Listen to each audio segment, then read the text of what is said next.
Hi, welcome to Community Hotline. My name is Monica Weitzel. We're here at MetroEast Community Media in Gresham, Oregon. We have a full show tonight. We're going to start off talking with an organization called Komak. And here to represent Komak, we have Dr. Katrinka Rember. You are the founder of Komak. Thank you for being here.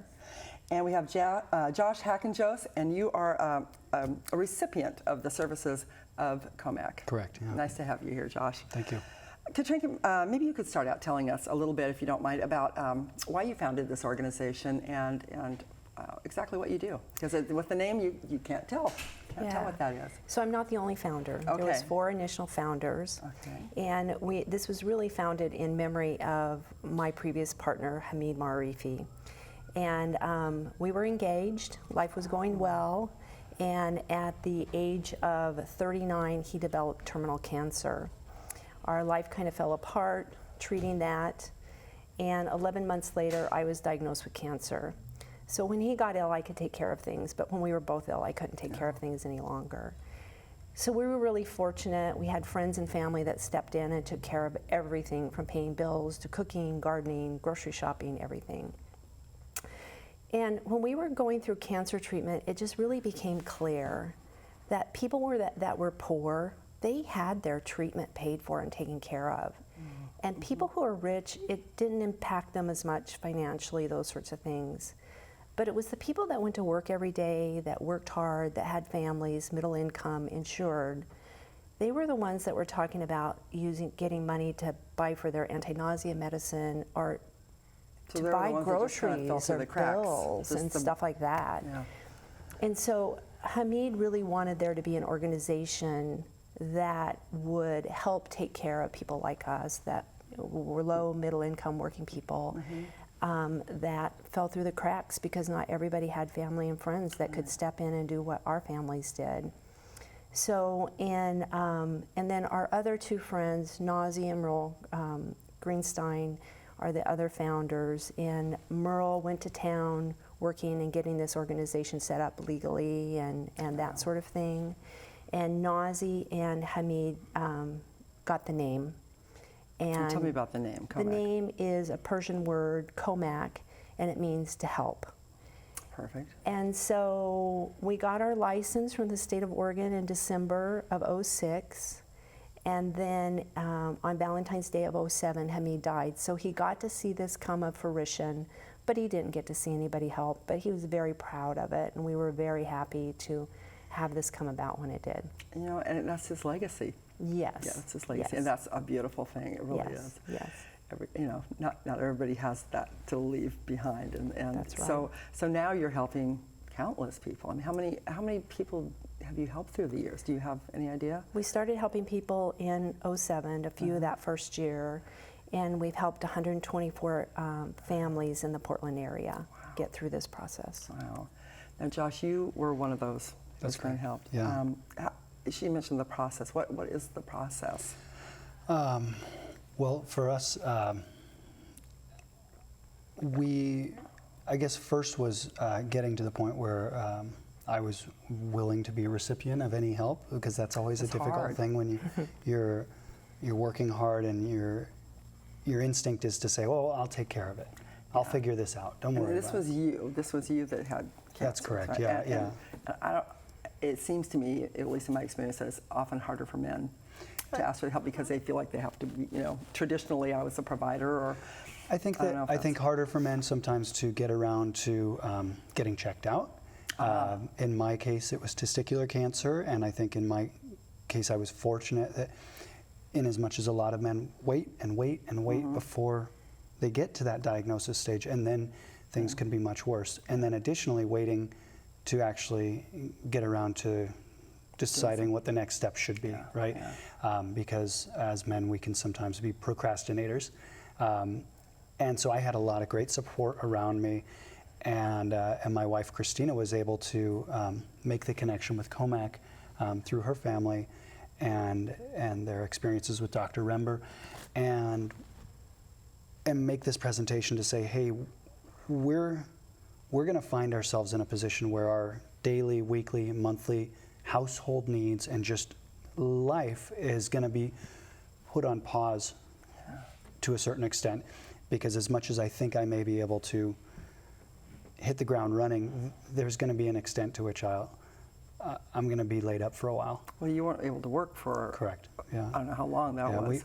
We owned our own company, and majority of the work of the company was me actually physically doing the activities, and there was no way to simply muscle my way through that. In order to recover and do the things that the doctors were recommending, I was going to need to take a pause on that, and so business was going to have to go on hold, and that's where suddenly the groceries become this looming black cloud, whereas you aren't accustomed to that. Things that you just pay for all the time because you're a working person. You take care of business and you do what you have to do, but that's it puts you in a whole normal different position. Yeah, correct. Yeah. So in order to become a client of Komak, then what did you have to do? You said your wife was the one who initiated the contact, but then did you have to fill out applications? Did you have to talk with people? How did that work? And so to the best of my recollection, because a lot of this was sort of a blur around me as I was trying to hold things together on my own side. But from what I know, Komak has a great web presence through which people can find more information and make that initial contact. And then there's making the explanation of here's what's happening medically. And then a more in-depth description of here's what's happening financially. Here's the actual bills that we're facing, and here's where we feel that we may be short. And that was probably the hardest part for me. And in my memory was, here's the household the budget, and I'm accustomed to providing for that, and I have to tell someone, a stranger, I can't do this. And so going through those details and then trying and basically just making that presentation to decide whether or not we were a candidate for that. And the further we got into it, the more I was hoping that we would be a candidate for it. I'm sure. So how much of a difference did it make in your life to have Komak as a support for you in the financial area? I mean, I think it was life-changing for us, because during that time, through everything else that happens around a medical crisis, having a financial burden lifted, it allows you to focus on the important things, like getting well. Right, and I imagine, Katrina, that's what you had to deal with before too, isn't it? When you have to deal with finances and all the other little daily life things that everybody can take care of when they're well, everything's so much harder when you're sick and you have to take care of yourself. It's overwhelming. Yeah. It's just totally overwhelming. I mean, there's the financial, there's all this insurance stuff that you've never dealt with, you don't know how to deal with. There's interacting with the medical people. There's additional finances, there's work insurance, there's disability. It is overwhelming, and then you're stressed out, and you're sick, and you're on chemo. It's just an overwhelming time. And all you should be doing is focusing on getting well. And they tell you that, focus on yourself, get well. Well, what about the rest of my life and the people that I care for? That's very difficult. You brought some slides, and I'd like to take a look at those to kind of explain a little more clearly exactly what all you're doing. So maybe if we could bring those up on the monitor, you can explain to us. Sure, and so I just like to know, I like people to know what Komak is, and we are a 501c3, and that's important because any donations are tax deductible on your for financial issues. And what makes us really unique is everybody involved with our group is volunteers, from our graphic designers, our event planners, our board, our stewardship council. And so 91% of our funds go directly to our clients, and the small amount that doesn't is just for, like things like printing and legal services and state licenses and those sorts of things. That's a small amount. Right, really and can we good. go back to that last slide? Because there was a couple other things on what makes us unique. Are we able to go back on that? Yeah, we should be able to go back to that. And then another thing that's really important about Komak is that we pay bills directly. We don't give cash to our clients and let them pay their bills, because we can do some, we know the money's going where we said it's going to go. And also sometimes I can work with physicians to get bills written off. We can work with utility companies, so we can make our funds go further. And we're the only nonprofit that provides comprehensive financial assistance in Oregon. And what that means is we pay house payments, we pay COBRA, we pay groceries, we pay gas bills, you know, for the car. Whatever is really needed. Yeah, so we can really find out what that person needs to make it through. And if they qualify, we can make that happen. Okay, all right. Oh, I think we can probably go to the next slide then. And then again, we've helped 123 families so far here in Oregon. And the average assistant per client is $2,382.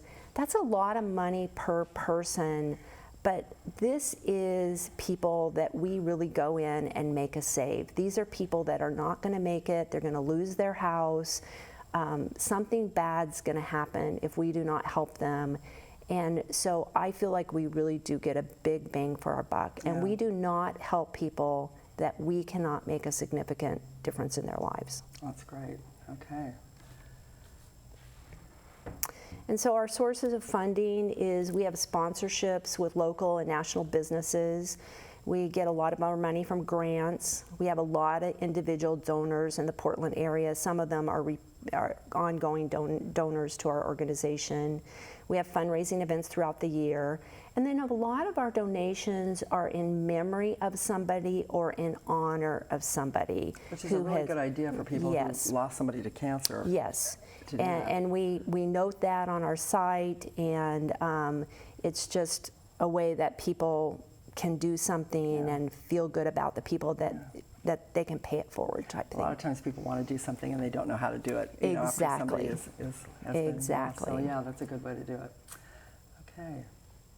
So you have more fundraising events coming up. Yes. And these are some of them that are coming up, and we don't have that much time, so I know this is going quickly, but I know you've got the Persian Dinner you said is amazing every year. Yes. Have you been to that, Josh? I was able to partake. It was pretty fantastic. Right. And the Oak Knoll concert you told me a little bit about, and Oak Knoll pretty much just does everything for you, is that right? And donates all the proceeds, and that's a yearly event. Nazi's Persian Dinner is a yearly event also. Okay.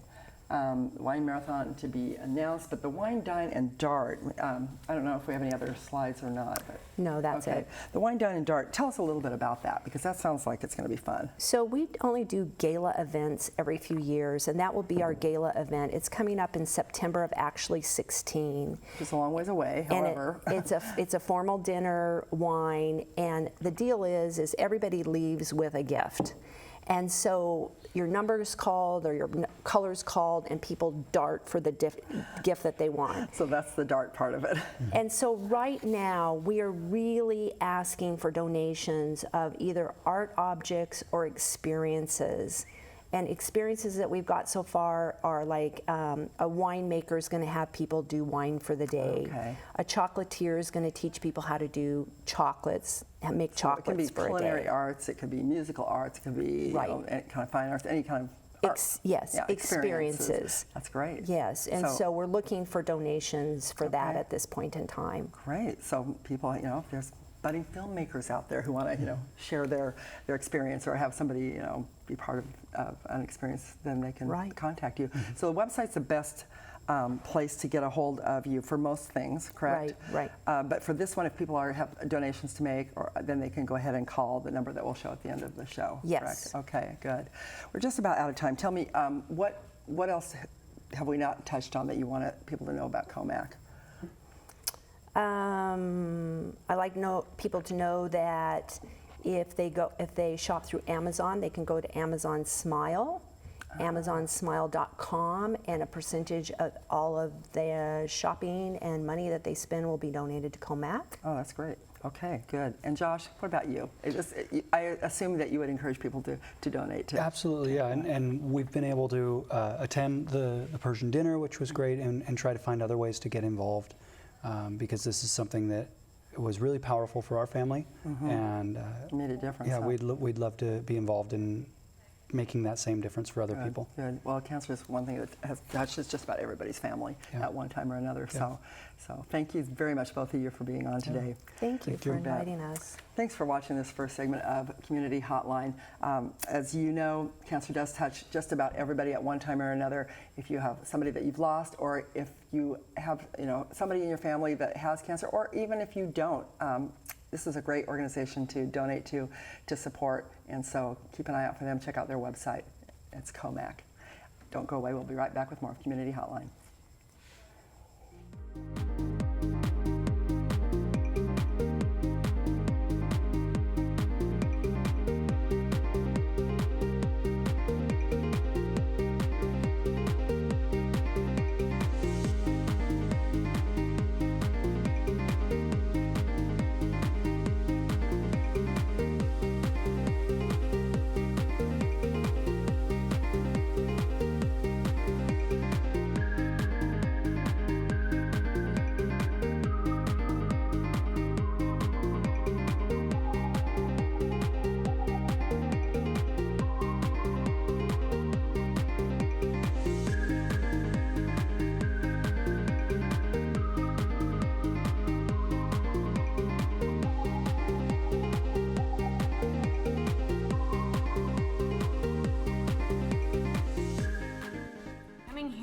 My documentary was more than I ever would have dreamed of doing. This is a community media station. It was phenomenal. Ready, camera one. What is it about this place that makes so many different people come together? Ready, camera two. Very professional, experienced people. You can use these industry standard pieces of equipment. Ready, camera three. Take three.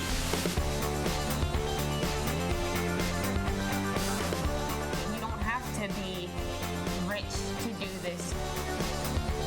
Open people's eyes to something they've never even thought of before. Cool stuff happens. It becomes this community. That's going to really change who's telling the stories and who's controlling the messaging.